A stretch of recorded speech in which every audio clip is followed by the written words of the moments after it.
할렐루야. 아, 살다 보면은 예기치 않은 여러 가지 많은 일들이 일어납니다. 근데 제가 어릴 때에 자랐던 그 환경을 한번 생각해 보니까 아, 제가 이제 목회를 하다 보면 여러 사람들을 많이 보는데 유복한 환경에서 태어난 아이들이 있고 또 좀 힘든 환경 가운데서 자라난 아이들이 있는데 사실 여러분들 다 유복한 환경에서 자라기를 다 원하시지 않습니까? 그래서 또 우리 부모된 여러분들이 다 열심히 돈을 버는 이유가 우리 자녀들한테 좀 좋은 환경을 물려주고 싶어가지고 여러분 열심히 돈을 벌고 아마 할 텐데 유복한 환경에서 태어나는 것과 또 좀 유복하지 못한 환경에서 태어나는 것 다 장단점이 있습니다. 저는 유복하지 못한 환경에서 자랐거든요. 근데 그러다 보니까 뭐 위에서 알아서 다 이게 유복한 가정에서 부모님이 알아서 다 해주고 뭐 할아버지 할머니가 알아서 다 채워주는 그런 집에서 자라지 못하고 알아서 살아남아야 됐습니다. 알아서 그냥 알아서 살아남아야 돼요. 그러다 보니까 이게 또 좋은 점이 있습니다. 왜냐하면 사람이 쉽게 잘 무너지지 않고 딱 보면은 이 상황에서는 또 어떻게 해야지 헤쳐나갈 수 있는지를 내가 스스로 좀 이게 뚫을 수 있는 약간의 그 좀 생존력이 좀 살아났다고 할까? 여러분 그렇습니다. 우리 능력교회도 좀 어려운 환경에서 시작하다 보니까 우리 목사님들이 그냥 이거 없으면 저거 뛰고 저거 없으면 이거 뛰고 막 그냥 뭐 이것저것 다 하고 막 뭐 그렇게 살다 보니까 참 이 서바이벌에 굉장히 좀 강한 목사님들이 됐습니다. 뭐 하나님께서 이것도 주신 은혜라고 생각을 하고요. 언젠간 우리 능력교도 좀 유복한 환경이 좀 생겨날 줄 믿습니다. 언젠가 주요. 네, 네, 예. 그러면 우리 시편 18편 1절 2절 말씀 우리 읽으면서 말씀 시작하겠습니다. 시작. 나의 힘이신 여호와여, 내가 주를 사랑하나이다. 여호와는 나의 반석이시요 나의 요새시요 나를 건지시는 이시요 나의 하나님이시요 내가 그 안에 피할 나의 바위시요 나의 방패시요 나의 구원의 뿌리시요 나의 산성이시로다. 아멘. 목회 생활하다 보면 가끔 뭐 테레비도 갑자기 고장 나고요. 준비했던 것도 안 나오기도 하고 막 여러 뭐 일들이 엄청나게 많이 발생합니다. 그래서 또 오늘은 이런가 보다 하고 또 넘어가야 되는 거예요. 뭐 그래도 앞에는 나오니까 저쪽에 안 나와가지고 제 거 보면서 전 하겠습니다. 네, 오늘은 고린도전서 15장의 이제 말씀을 가지고 여러분과 강의 말씀을 나누겠습니다. 여러분 고린도전서 15장은 특별히 이제 부활장이라고 별명이 붙은 장인데 이제 한 2시간 많게는 3시간에 걸쳐서 이제 부활, 그러니까 우리가 그동안 부활은 사실은 어느 절기만 다루냐면 부활절만 거의 다뤄요. 그래서 근데 사실 부활절에 생각해 보면은 새벽 예배 때 말씀을 좀 깊게 나눌 수가 없고 짧게 해야 되고 부활절 당일날은 또 행사가 있어가지고 말씀을 또 잘 못 나누기 때문에 부활이 굉장히 좋고 기쁜 일인 것은 분명한데 부활에 대한 성경적인 이 내용을 배우는 시간이 의외로 좀 잘 없습니다. 그래서 기왕 이제 이렇게 된 거 고린도전서 15장의 부활장의 내용을 통해서 이제 바울이 말한 부활에 대해서 이게 좀 성경적인 내용을 우리 전체를 좀 잘 배워볼 수 있는 시간을 가지겠습니다. 먼저 고린도전서 15장 1절 2절 말씀 같이 읽겠습니다. 시작. 형제들아 내가 너희에게 전한 복음을 너희에게 알게 하노니 이는 너희가 받은 것이요 또 그 가운데 선 것이라. 너희가 만일 내가 전한 그 말을 굳게 지키고 헛되이 믿지 아니하였으면 그로 말미암아 구원을 받으리라. 아멘. 여러분 일단 이 복음이라는 단어가 써 있는데 여러분 복음 이 이제 우리 신앙의 핵심이죠. 복음. 복음이란 단어가 원어로 뭐라고 하냐면 유앙겔리온 이제 영어로는 이제 가스펠이라고 하는데 유앙겔리온이 원어입니다. 이게 여기서 이게 유가 그 좋다 이런 뜻이에요. 좋은 좋은 이런 뜻이고, 앙겔로스 이게 메시지, 이게 소식 이런 거라서 유앙겔리오는 좋은 소식, 즉 말하자면 굿 뉴스입니다. 좋은 소식. 이게 복음이라고 말하면 이게 원어적으로 무슨 뜻이냐? 굿 뉴스, 좋은 소식이라는 뜻입니다. 그래서 일단 우리가 막 복음송도 많이 부르고 신앙생활을 많이 한 분이 복음이 뭡니까라고 물어보면 막상 대답을 못 하시는 분들이 많아요. 그러니까 복음이라는 말은 일단 굿 뉴스. 대능력교회를 다니시는 분들 이 정도는 아셔야 됩니다. 굿 뉴스, 좋은 소식, 복된 소식이라는 뜻입니다. 그래서 여러분 이것을 네 가지의 이제 복음이란 무엇인가를 네 가지의 이제 원리로 설명을 했는데, 대학교에 다니면 여러분 그 대학생 때 CCC라는 이제 대학생 그 캠퍼스 복음 선교회가 있어요. 저도 그 복음 선교회를 다닐 때 저도 대학 1학년 때 거기 가입을 했었는데 거기서 전도지가 있거든요. 조그만한 전도지가 있는데 사영리라고 하는 전도 책자가 있습니다. 근데 저도 그 전도 책자를 들고서 전도를 했었는데 참 이게 정말 복음이 무엇인지, 왜 우리에게 복음이 필요한지, 왜 우리가 전도를 해야 되는지에 대해서 굉장히 짧지만 에센스가 그 속에 다 들었어요. 그러니까 핵심이 그 속에 다 들었습니다. 첫 번째로 그래서 보면 다음. 네. 예, 이게 여러분 사형리 중에 첫 번째 단계가 뭐냐면 우리는 하나님의 계획 아래에 태어난 존재다라고 하는 게 전제예요. 그러니까 우리는 우연하게 태어난 존재가 아니라는 거예요. 여러분 요새 그 20세기에 유행했던 철학 사조가 뭐냐면 실존주의라는 철학이 있어요. 하이데거나 뭐 사르트르 같은 사람들이 실존주의 철학자인데, 그들은 우리 인생을 어떻게 데피니션 하냐면 우리 인생은 던져진 존재라는 거예요. 그러니까 우리 인생은 그냥 돌멩이 같이 세상에 그냥 뒹굴러진 던져진 존재다라고 가르칩니다. 근데 그거는 이제 그분들의 얘기고, 성경은 우리를 뭐라고 말하냐면 너희는 던져진 존재가 아니고 하나님의 계획 아래 태어난 존재라는 거예요. 우리는 영원하신 하나님의 예정하심에 힘입어 이 땅에 사랑받기 위해 태어난 존재라는 거예요. 철학자들은 아니다, 니들은 던져진 존재이기 때문에 너희의 종말은 험으로 끝난다라고 말합니다. 그래서 그런 이제 실존주의 철학을 공부한 사람들은 굉장히 사람이 시니컬, 즉 굉장히 좀 이 비판적이고 세상을 아주 좀 부정적으로 바라봅니다. 그러니까 이게 우리가 세상을 살아갈 때에 어떤 안경을 쓰고 세상을 바라보느냐가 여러분 진짜 중요한 거예요. 하나님의 복음의 안경을 끼고 바라보면 온 세상이 아름답습니다. 그러나 세상을 어떤 이런 실존주의 철학과 어떤 허무 이런 걸로 바라보면 온 세상은 그냥 죄와 허무로 보이는 거예요. 여러분은 지금 어떤 안경을 쓰시고 있습니까? 근데 복음은 뭐라고 말하냐면 우리는 하나님의 계획 아래에 태어난 보배롭고 소중한 존재라는 거예요. 우리는 아버지가 있다. 우리는 아버지의 피조물이, 우리는 자녀다는 얘기예요. 그래서 당연히 이것은 뭘 배격하냐면 진화론을 배격합니다. 진화론은 아메바가 뭐 동물이 되고 원숭이 되고 뭐 사람이 되다, 이게 신의 자리를 다 뺏어버린 것이지 않습니까? 그것도 다 틀렸다는 얘기야. 우리는 하나님의 계획 아래 태어난 존재다. 그런데 둘째로, 근데 왜 그러면 우리가 지금 이렇게 살고 있느냐? 과연 우리가 지금 축복만 누리고 삽니까? 대부분 사람들이 질병과 고난과 고통과 사고와 다툼과 분열과 너무나도 눌림 속에, 가난 속에 살아가고 있죠. 그래서 진짜 우리가 축복받은 존재냐라고 물어보면 아닌 것 같은데요 라고 합니다. 그런데 그 이유가 뭐냐면 우리는 하나님에 의해서 계획 아래 태어난 존재지만 이 세상에 죄라고 하는 타락자가 들어와서, 죄라고 하는 원인자가 들어와 우리를 하나님의 축복을 가로막고 우리로 하여금 하나님 앞에 버림받은 존재가 되게 만들었다는 거예요. 이게 진짜 중요한 두 번째 영적 원리입니다.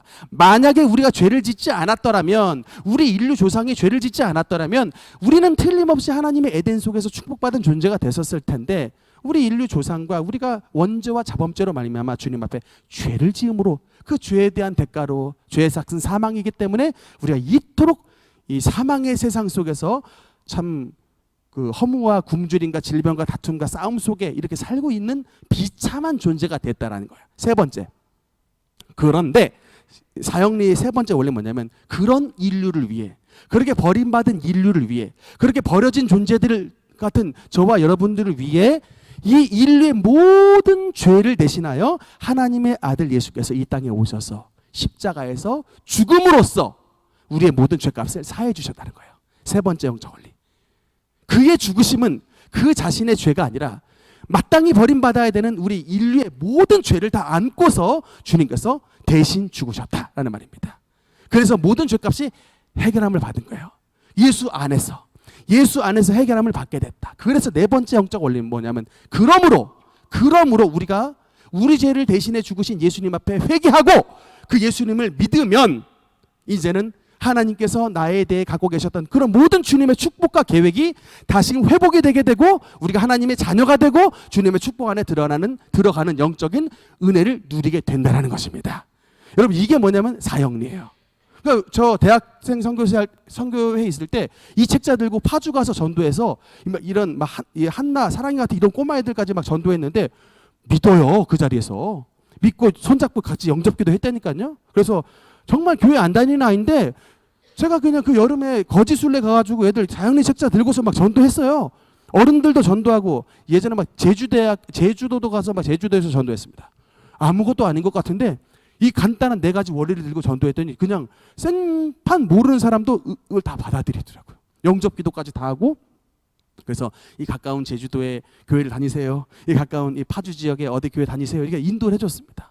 굉장히 중요한 영적인 원리다. 우리는 하나님 앞에 하나님의 계획 아래 태어난 보배로운 존재인데 죄가 세상에 들어와 세상을 타락시켰고 그 죄로 말미암아 하나님의 아들께서 오셔서 모든 죄값을 주님께서 치르셨는데 그 예수님을 믿으면 우리는 하나님의 축복받는 존재가 된다라는 이제 네 가지의 원리가 이제 사형리 가운데 나타나 있는 것입니다. 여러분 그래서 이제 전도하실 때 대부분 전도는 교회 와봐 이렇게 되잖아요. 교회 와봐 그냥 목사님 설교 좋아 그냥 교회 와봐 이렇게 뭉뚱그리고 마는데 한번 여러분이 이 사람을 놓고 내가 A부터 Z까지 어떻게 전도를 할 수 있을까 한번 이 복음의 논리를 한번 따라가 보시라고요. 1번, 넘버 2, 넘버 3, 넘버 4 이렇게 해서 그러면 정말 여러분 이 가운데 전도하다 보면 뭐가 좋으냐면 물론 전도에서 저 사람이 은혜 받는 것도 좋지만 내가 머리가 이게 이게 복음에 확고하게 서버려요.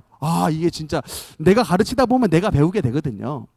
그래서 이런 복된 원리가 있는데 근데 여러분이 이 부활장을 시작을 할 때 바울이 왜 시작부터 복음에 대한 얘기를 하는가라는 질문을 한번 해봐야 돼요. 부활과 복음이 그럼 무슨 관계가 있길래 이 부활장을 시작을 하는데 예수님이 살아나셨다를 얘기를 하지 않고 복음, 유앙겔리온, 굿뉴스를 왜 얘기를 하셨는가를 봤을 때 여러분 우리가 보면요 예수님이 죄가 없다는 사실과 또 저와 여러분의 모든 죄가 예수님 안에서 없어졌다는 사실이 즉 아까 그 복음에 나타난 그 복음의 은혜가 그냥 단순하게 우리가 그렇게 상상한 단순한 우리의 머릿속에 있는 이미지 어떤 심리학적인 내용 그런 어떤 이미지나 심리학이나 어떤 그런 자기 최면 같은 게 아니고 그건 진짜 증명된 사건인데 무엇을 통해서 예수님의 부활의 사건을 통해서 그게 증명이 됐다는 사실인 것입니다. 그러니까 예수님의 부활이 복음 유앙겔리온의 증명 사건인 거예요. 그러니까 주님의 부활이 없었으면 그거는 그냥 옳다 그르다가 여러분 확증을 시킬 수가 없어요. 근데 주님께서 죽음에서 부활하심으로 말미암아 주님의 부활하심은 일단 첫째로 예수님이 죄가 없다라는 주님께서 죽으셨지만 주님은 자기 죄 때문에 죽으신 게 아니라는 사건을 나타내는 것이고 두 번째로 주님께서 저와 여러분의 죄를 대신해서 죽으셨는데 주님께서 부활하심으로 말미암아 우리의 죄의 대가가 주님의 죽으심으로 말미암아 사라지게 됐고 예수 안에서 우리도 같이 부활에 참여한 자가 됐다는 그 증명 사건이 주님의 부활을 통해서 나타나게 되게 된 것입니다. 그래서 여러분 부활은 이제 예수님이 죄가 없으신 분이라는 사실을 증명하고 저와 여러분도 예수님 안에서 용서받았다는 사실을 이제 증명을 하는 것입니다. 그러면 이제 다음 부활의 근거에 대해서 함께 보겠습니다. 첫 번째 성경인데 우리 고린도전서 그 15장 3절 4절 같이 읽겠습니다. 시작. 내가 받은 것을 먼저 너희에게 전하였노니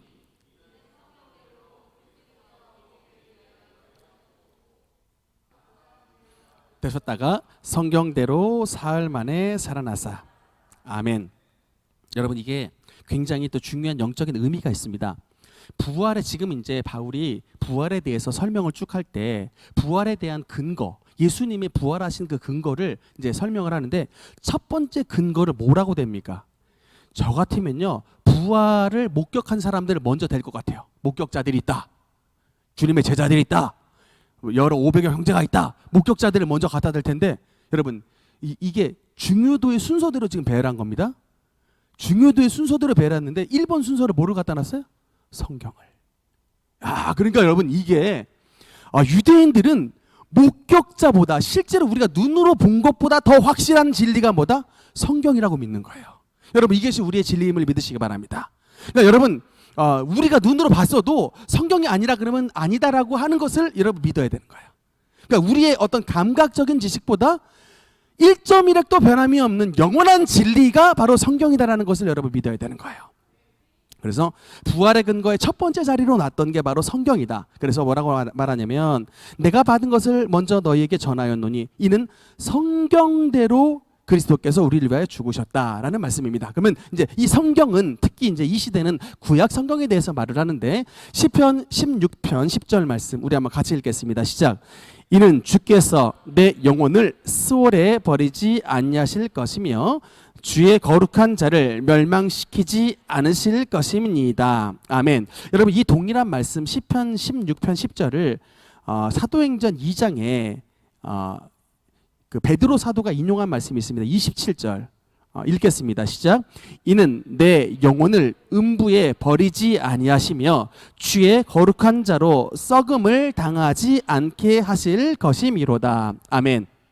그래서 구약 우리 시편에는 스올이라는 단어를 베드로는 이제 우리 베드로가 말했던 부분에서는 음부라는 같은 단어입니다. 이게 스올은 히브리어고 음부는 우리 한자 단어인데, 내 영혼을 무덤에 음부에 버리지 아니하시며 주의 거룩한 자로 썩음을 당하지 않게 하실 것이미로다. 그러면 여러분, 여기서 이제 이게 지금 다윗의 시인데, 주의 거룩한 자로 썩음을 당하지 않게 하신다 할 때 이 주의 거룩한 자가 누굴까요? 다윗인가 예수인가? 그러니까 이게 주의 거룩한 자로 썩음을 당하지 않게 하실 것입니다라고 다윗이 예언을 남겼는데, 과연 이게 다윗인가 예수인가 할 때에 사도행전 2장 29절부터 32절 우리 한번 여기 같이 읽겠습니다. 시작. 형제들아, 내가 조상 다윗에 대하여 담대히 말할 수 있노니 다윗이 죽어 장사되어 그 묘가 오늘까지 우리 중에 있도다. 미리 본 고로 그리스도의 부활을 말하되 그가 음부에 버림이 되지 않고 그의 육신이 썩음을 당하지 아니하리라 하더니 이 예수를 하나님이 살리신지라 우리가 다 이 일의 증인이로다. 아멘. 그래서 다윗이 시편 16편에서 주의 거룩한 자가 썩음을 당하지 않는다라는 말은 결국은 주의 거룩한 자가 죽임을 당하시진 하지만 그 죽임을 당하신 분이 썩지 아니하신다라는 것을 보면 뭐를 말하는 거예요? 주님의 부활에 대해서 예언을 하신 것을, 이 본문을 사도행전에서 베드로 사도가 오순절 성령 강림 사건 때 이 말씀을 바로 인용을 하는 것입니다. 그래서 너희가 지금 성령을 받은 것은 예수님께서 살아계신 증거다. 만약에 예수님이 살아계시지 않았다면 그 예수님이 하늘에 올라가서 너희에게 어떻게 성령을 주시겠느냐. 너희가 지금 성령을 받은 그 증거 자체는 예수의 살아계심의 확증의 증거인 것이다라고 베드로 사도가 설교를 했던 것이에요. 너무나 맞는 말씀이죠. 그래서 예수님이 살아계시기 때문에 저와 여러분에게 성령을 보내주신 것입니다. 우리가 그래서 성령 받음은 바로 예수님의 살아계심의 증거인 것입니다. 그 다음에 두 번째, 마태복음 16장 4절, 그것도 성경에 어떤 이 근거가 있느냐 읽어보겠습니다. 시작. 악하고 음란한 세대가 표적을 구하나 요나의 표적밖에는 보여줄 표적이 없느니라 하시고 그들을 떠나 가시니라. 아멘. 이 예수님이 요나의 표적밖에는 너에게 보여줄 게 없다라고 말하는데, 그러면 여러분, 요나의 표적이 뭘까? 요나가 어떤 기적을 일으켰는가 싶지만 요나서 1장 17절에 보면은 이런 말씀이 나옵니다. 여호와께서 이미 큰 물고기를 예비하사 요나를 삼키게 하셨으므로 요나가 밤낮 3일을 물고기 뱃속에 있으니라. 근데 물고기 뱃속에 여러분 3일 동안 있으면 살아남지 못합니다. 제가 새 중에 굉장히 좀 신기하게 여기는 그 외가리라는 새가 있는데 얼마 전에 그 다큐멘터리를 한번 봤거든요. 이놈이 얼마나 새가 큰지 꼭 거의 막 펠리칸 크기예요. 근데 이놈이 그냥 푸르륵 날아오더니 딱 앉았는데 마침 옆에 토끼가 있었어요. 토끼가. 근데 이 외가리 새가 얼마나 이게 입이 큰지 토끼는 설마 이놈이 자기를 삼키리야 생각을 못했어요. 근데 이놈이 딱 입을 벌리더니 토끼를 바로 그냥 탁 뒷다리 쪽을 탁 물어버려가지고 입으로 이렇게 들었다 막 내치니까 이게 몇 번 그 땅에 패대기를 치더라고요. 물어가지고 팍팍 패대기를 치대요. 토끼가. 그러니까 뒷다리 물고 패대기 치니까 그냥 땅에 몇 번 꼬꾸라지던 정신이 없었어요. 그러더니 입을 쫙 벌려가지고 꿀꺽 삼켜버리더라고요. 야, 그 외가리가 그냥 토끼 진짜 꽤 커 보였던 토끼를 삼키는 걸 봤습니다.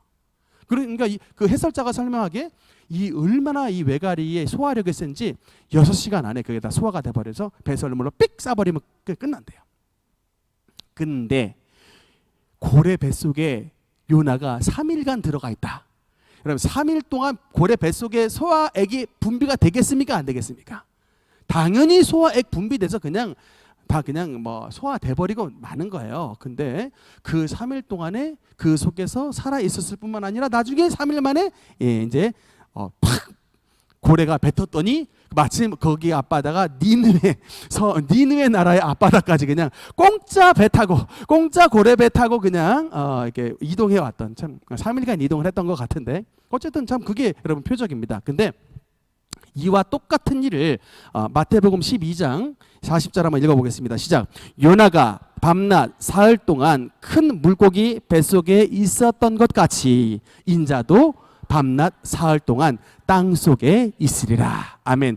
그래서 요나서는 예수님의 뭐를 아주 결정적으로 보여주는 사건입니까? 예수님의 부활하심.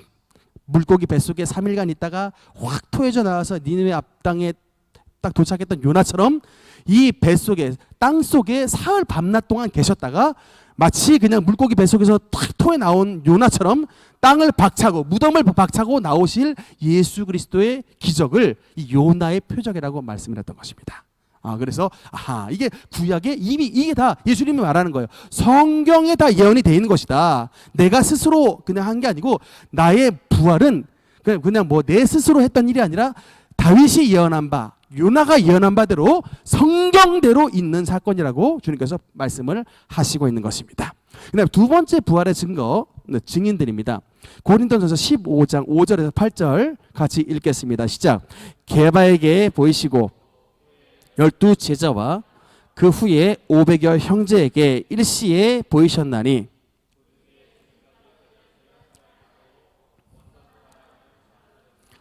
그 후에 야고보에게 보이셨으며 그 후에 모든 사도에게와 맨 나중에 만삭되지 못하여 난 자 같은 내게도 보이셨느니라. 아멘. 부활에 보니까 5명의 증인이 나옵니다. 5부류의 증인. 여러분 이게 아마 여러분들 생각을 못 하실 텐데 이게 굉장히 왜 이렇게 많이 나왔냐면 일단 요한복음 8장 17절 네, 같이 읽겠습니다. 시작. 너희 율법에도 두 사람의 증언이 참되다 기록되었으니, 그러니까 예수님께서 하신 말씀이에요. 율법에도 두 사람이 공통된 증언을 하면 그것은 참이라고 말하지 않느냐. 근데 이게 어디에 나오는 말씀이냐면 신명기 19장 15절에 나오는 말씀입니다. 읽겠습니다. 시작. 사람의 모든 악에 관하여 또한 모든 죄에 관하여는 한 증인으로만 정할 것이 아니요 두 증인의 입으로나 또는 세 증인의 입으로 그 사건을 확정할 것이며. 아멘. 그래서 그냥 막달라 마리아만 예수님을 난 봤다라고 말을 했을 때 그 증인은 한 사람의 증인으로만 이게 참되다고 인정하지가 않고 이 최소한 그 증언이 맞다라고 인정되려면 최소 기본수가 몇 명이라고요? 2명입니다. 그래서 성경에 나오는 2라는 뜻은 증인의 수예요.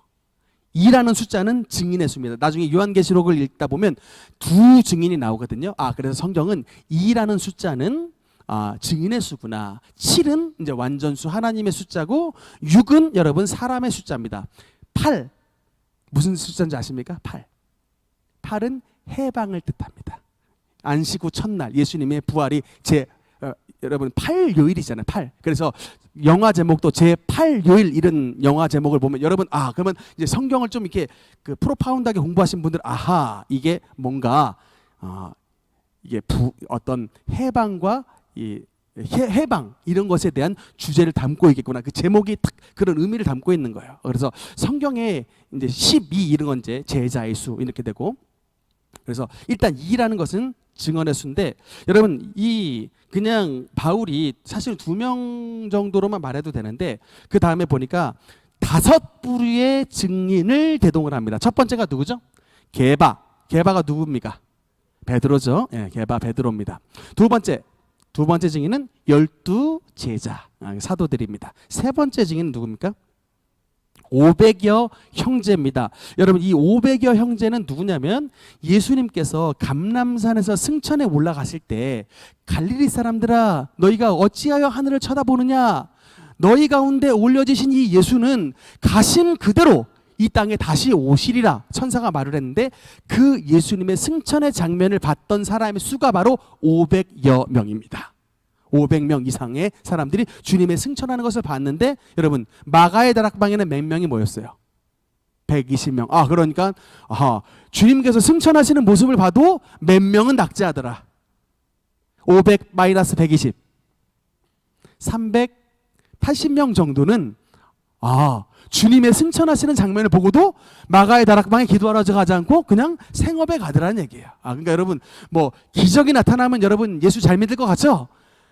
기적이 내 앞에 막 암병 고침을 받으면 여러분 예수 잘 믿을 것 같잖아요. 근데 예수님이 감람산에서 승천하시는 장면을 500여 명이 보고도 120명만 다락방에 갔지 380명은 그냥 자기 생업으로 하고 갔다니까요. 그래서 이건 뭐 기적을 바라보는 것만이 우리 신앙이 좋은 길이 아닙니다. 어쨌든 500여 형제에게 주님께서 나타나셔서 그 부활의 장면을 받고, 네 번째가 바로 야고보입니다. 여러분 이 야고보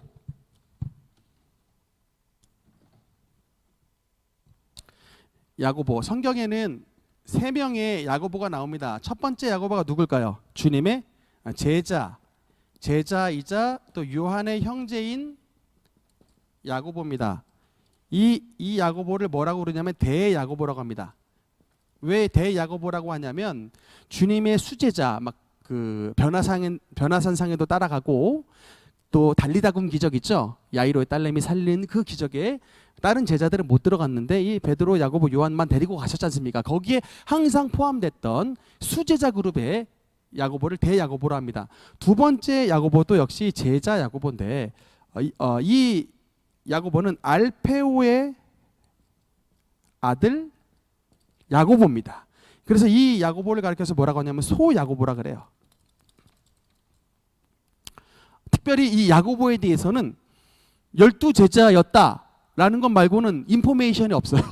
무슨 말씀을 하는지 행적이 하나 기록이 안 돼. 제가 좀 소야고보의 입장에서 보면 좀 서운할 것 같아요. 아니 사복음서에 내가 예수님이 12제자로 뽑혔는데 이름 한 번만 나오지 뭐 무수한 말을 했지 않겠습니까? 3년 반 동안 쫓아다녔는데 근데 그 했던 말이 기록이 안 되고 거의 뭐 베드로의 얘기들만, 가끔 요한이나 야고보 얘기 정도 나오는 정도로 조금 서운할 것 같은데 이 소야고보도 나중에 보면은 예수님의 증인이 돼서 결국은 다 순교를 하셨더라고요. 그러니까 우리랑은 범주가 좀 다른 분들입니다. 어쨌든 이런 또 야고보가 있었고, 세 번째 야고보는 누구냐면 주님의 동생, 예수 그리스도의 동생 야고보입니다. 그 주님의 동생 야고보 소위 말하는 그 낙타 무릎, 얼마나 기도를 열심히 했더니 낙타 무릎의 별명을 가진 야고보인데, 이 지금 나왔던 야고보에게 보이시고라고 했을 때 몇 번일까요? 한번 손 한번 들어봅시다. 이 야고보에게 보이시고라고 했습니다. 1번 대야고보 같습니다. 2번 소야고보 같습니다. 3번 주님의 동생 야고보 같습니다. 네. 우리 역시 예전에 한번 했었죠? 제가 네. 예수님의 동생 야고보입니다. 이 야고보가 바로 뭐냐면 야고보서의 저자예요. 야고보서의 저자고 사도행전 15장에 나오는 예루살렘 공회의 회장이 바로 야고보서의 저자고 예수님의 동생, 그러니까 마리아의 이제 아들이죠. 요셉과 마리아의 아들 야고보입니다. 어쨌든 이 야고보에게 왜 특별히 이게 써 있냐면 이게 되게 중요한 게 여러분 다음 이 장면 때문에 그래요. 그 요한복음 7장 5절에 보면 이런 말씀이 있습니다. 이는 그 형제까지도 예수를 믿지 아니함이로라. 야고보가 원래 예수님의 생전에 주님을 안 믿었다고 기록을 하고 있습니다. 마태복음 13장 55절 한번 읽겠습니다. 시작. 이는 그 목수의 아들이 아니냐. 그 어머니는 마리아. 그 형제들은 야고보, 요셉, 시몬, 유다라 하지 않느냐. 아멘. 그러니까 지금 이 야고보와 요셉과 시몬과 유다 이 주님의 형제 4명이 주님께서 공생애를 하시는 동안에 다른 제자들은 다 주님을 믿었고 다른 마을 사람들은 다 예수님을 믿었는데 희한하게 주님의 형제들은 믿지 않았다라고 기록된 거예요. 그런데 이 믿지 않았던 주님의 형제 야고보가 나중에 이 사도행전 1장에 보면 예수와 예수의 여자들과 예수의 모친 마리아와 예수의 아우들과 더불어 마음을 같이하여 저녁 기도에 힘썼다라는 말씀이 사도행전 1장에 나와요. 그러면 이 안 믿었던 주님의 형제가 나중에 오순절 마가의 다락방에 함께 기도하는 기도의 회원이 됐는데 이 사이에 어떤 사건이 발생했냐 바로 이겁니다. 부활하신 예수님이 자신의 형제 야고보를 만나 주신 거예요. 여러분 이게 부활의 굉장히 중요한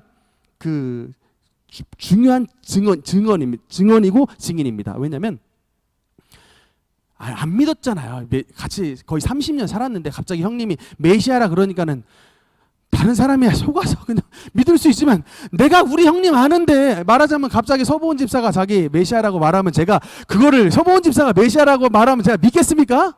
바로 이 야고보의 심령. 말도 안 되는 소리 하지 마시오. 내가 그러겠죠. 뭐 그렇게 말씀하실 리도 없지만 아무리 형님이 옳게 사셨어도 그거는 인정하고 싶지 않았던 거예요. 같이 살았던 집안에 살았던 형님을 봤기 때문에.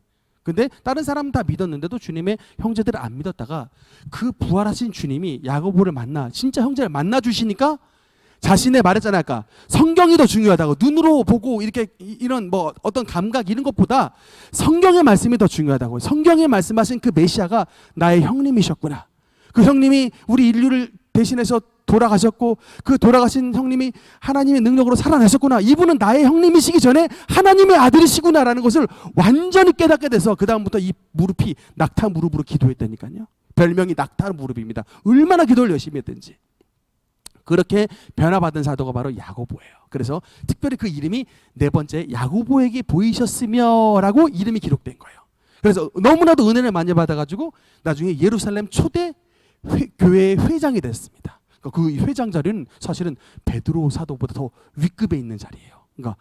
그래서 근데 나중에 여러분 이 야고보만 돌아온 게 아니고 여러분 요한계시록 성경의 바로 앞에 유다서 있죠. 유다서. 그 유다가 아까 말했던 야고보, 요셉, 시몬, 유다의 그 유다예요. 유다서 1장의 1절 앞에 보면 예수 그리스도의 종이요 야고보의 형제인 나 유다는 이렇게 시작합니다. 그 야고보의 형제. 그래서 결국에 제일 처음에는 주님의 형제들도 안 믿었지만 나중엔 다 주님의 형제들도 예수님을 믿고 성경을 기록한 저자까지 되는 축복을 누리게 됐다는 것입니다. 참 만남의 축복이 너무나도 중요하죠. 그리고 마지막 5번째가 누굽니까? 만삭되지 못하여 난 자 같은 내게도 보이셨느니라. 바울입니다. 만삭되지 못하여 났다. 그래서 옛날에 그 순풍산부인과의 미달이 있죠. 미달. 그러니까 달을 다 채우지 못하고 태어난 딸내미 미달인데 자기가 셀프 나는 미달이 만삭되지 못하여 난 자 같은 나에게도 보이셨느니라. 그래서 바울이 얼마나 여러분 겸손한 사람입니까? 자기가 지금 이 성경을 쓰고 있는데 넘버를 매기잖아요. 1번 게바, 2번 누굽니까? 주님의 12사도, 3번 500여 형제, 4번 야고보, 그 다음에 넘버 5에 자기 이름을 넣는다니까요. 나 같으면 그래도 최소한 5명 500여 형제보다는 앞서 넣겠어요. 미달이 바울이지만 세 번째 넣고 500여 형제를 다섯 번째 넣겠다니까요. 저 같으면 얼마나 겸손한 사도인지 서열 다섯 번째 중에 자기를 다섯 번째에 넣잖아요. 그러니까 참 이런 한 구절을 봐도 우리가 참 이 바울이라는 사람이 얼마나 대단한지, 그러니까 그런 대단함은 업적을 많이 남겨서도 대단하지만 이런 많은 업적을 남기면서도 자기를 끝까지 서열 다섯 번째에 놓을 수 있는 그의 겸손함, 정말 대단한 것입니다. 참 너무나 따라가기 어려워요. 오늘날 참 우리가 이런 영성을 본받으면 한국 교회에 이런 싸움들이 없을 텐데, 그렇죠? 서로 그냥 1번 하겠다고 싸우잖아요. 저 같으면 개바보다 내가 더 위다 그래서 1번 바울 이렇게 나설 수도 있어요. 1번 바울, 2번 개바 이렇게 나설 수도 있습니다. 근데 어쨌든 바울은 자신을 뭐라고 말하냐? 굳이 나도 봤다라고 되지 않고 만삭되지 못하여 난자 같은 미달이 바울에게도 보이셨느니라 라고 말을 하는 거 보면 참 너무나도 겸손한 분이다. 바울의 만나는 장면 잠깐 보겠습니다. 사도행전 9장 4절 5절 읽겠습니다. 시작. 땅에 엎드러져 들음에 소리가 나서 이르되 사울아 사울아 내가 어찌하여 나를 박해하느냐 하시거늘 대답하되 주여 누구시니까 나는 내가 박해하는 예수라. 아멘. 이게 유명한 장면이죠.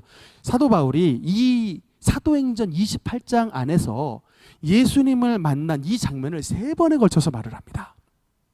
이 장면을요. 그 총독 앞에서도 말을 하고요. 나중에 그 아그리빠 왕 앞에서도 이 말씀을 그대로 해요.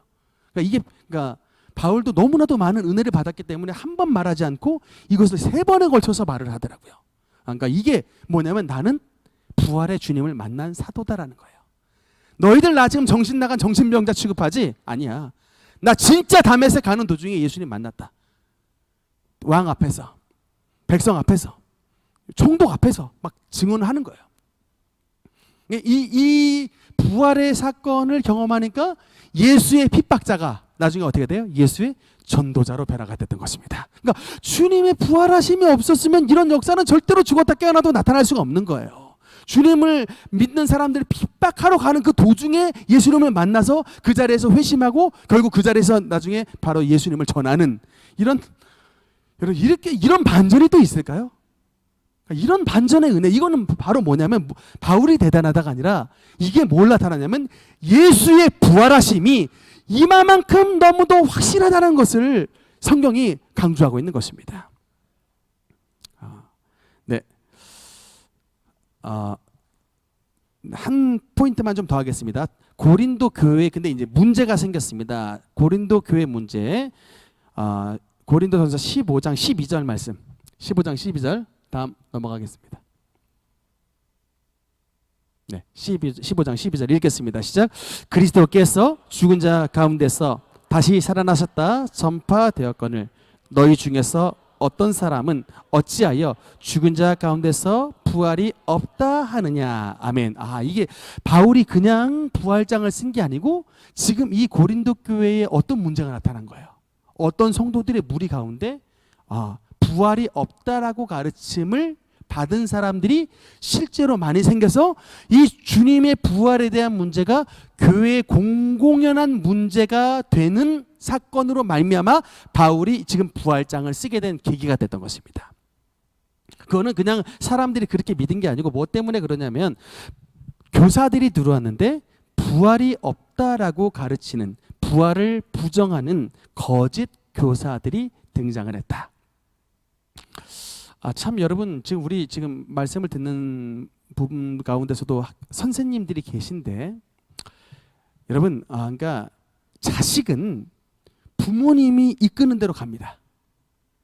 자녀는 부모님이 좋은 말을 쓰면 부모님의 착한 말을 배우고요. 만약에 이게 욕설과 좀 나쁜 말들을 항상 달고 사는 부모님에게서 교육을 받는 자녀는 어쩔 수 없이 그 입이 그냥 그 말을 항상 듣던 바대로 따라하게 돼 있습니다. 항상 욕 써요. 그러면 그냥 조금 민망하지만 속으로는 저 부모님이 항상 집에서 저렇게 욕을 많이 쓰시는구나를 우리가 분명히 알 수가 있습니다. 마찬가지로 아이들이 부모님의 그 하는 행동들을 그대로 따라가듯이 학생들은 선생님의 가르침을 그대로 따라가게 돼 있습니다. 어린 시절에 선생님의 가르침은 진짜 그 아이의 이 뼈대를 이루는 그 핵심 기둥들이에요. 그러니까 우리 아이의 사상적인 뼈대를 우리 선생님들이 심어줘요. 그래서 굉장히 어릴 때의 교육은 중요합니다. 그러니까 이것을 제가 뭐 지난주에서도 그 우리나라 사회주의 단체들 얘기했지만 사회주의의 핵심을 이루는 단체 중에 하나가 전교조예요. 전교조.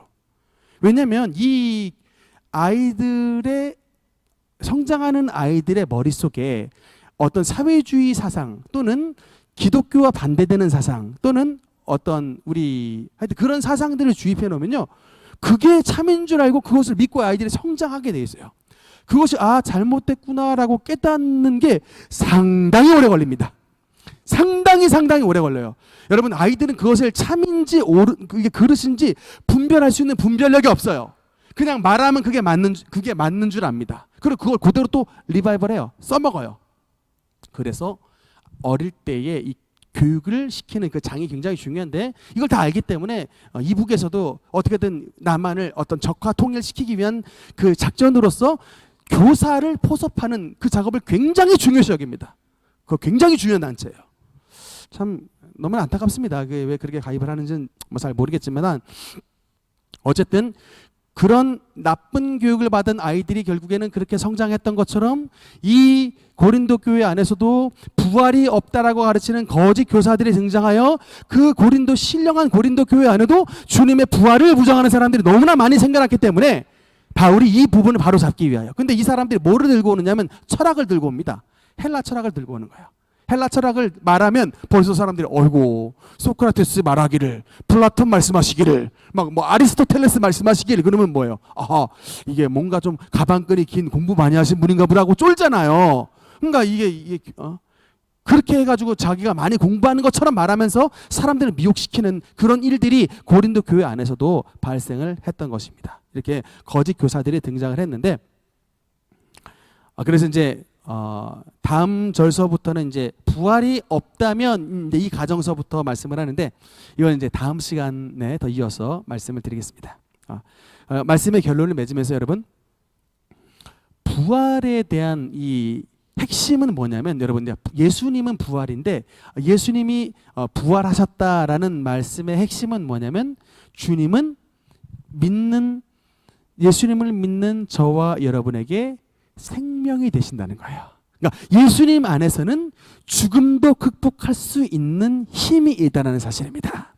제가 아까 시편 16편을 읽다 보니까 그 다윗이 마음속에 굉장한 큰 기쁨을 가지고 시를 썼던 것을 알 수 있어요. 16편에. 근데 왜 다윗이 그렇게 큰 기쁨으로 그 시편의 16편을 기록을 하는 걸 보니까 예수 그리스도의 부활하심을 미리 본 거예요.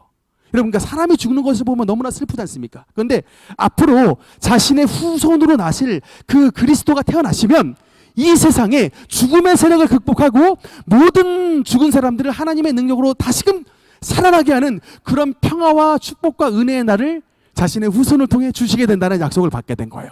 그러니까 얼마나 여러분 삶이 다윗이 기뻤겠습니까? 그래서 주께서 내게 생명의 길을 내게 보이시리니 주님 앞에서는 충만한 기쁨이 있고 주님의 우편에는 영원한 즐거움이 있나이다. 이렇게 시를 마감을 하는데, 그래서 여러분, 우리가 이 부활장을 나누는 동안에 예수 그리스도의 생명이 우리의 심령과 여러분의 가정 가운데 임하심으로 비록 살기가 때로는 쉽지 않고 또 때로는 어려움들을 겪지만 우리의 인생은 이것으로서 끝나는 게 아니라 반드시 예수님의 우리에게 새 생명을 주시는 날에 우리가 지금 사는 것보다 훨씬 더 큰 축복과 훨씬 더 좋은 하나님의 나라를 정말 살아있는 채로 데리고 가신다는 여러분 그 믿음을 가지고 이 땅 가운데서 모든 어려움들을 능히 잘 극복하는 우리 성도 여러분 되시기를 주님 이름으로 축원합니다. 기도하시겠습니다.